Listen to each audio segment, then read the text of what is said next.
వేస్తే వేసుకో ఉత్సాహ బొత్స నాకేం ఫరకపడేదేం లేదు. ఓ 2 నెలలు 3 నెలలు నువ్వు జైల్లో పెట్టి పైశాచికానందం పొందుతా అంటే నాకేం అభ్యంతరం లేదు. మంచిగా పోతా యోగా గీగా చేసుకొని ట్రిమ్గా వస్తా పాదయాత్ర ఎక్కుతా. కాబట్టి నేను భయపడేటోని కాదు, మేము ఎవ్వరం భయపడేటోళ్ళం కాదు.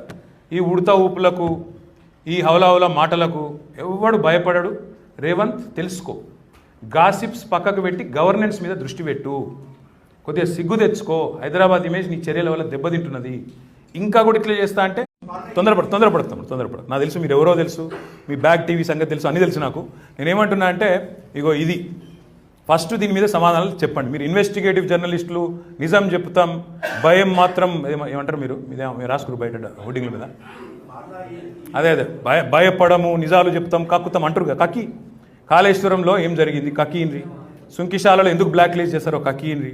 చూద్దాం బ్యాగ్ టీవీ ఏమంటుందో, చీకటి పత్రిక ఏమంటుందో అన్నీ ఏమంటుందో చూద్దాం. Thank you.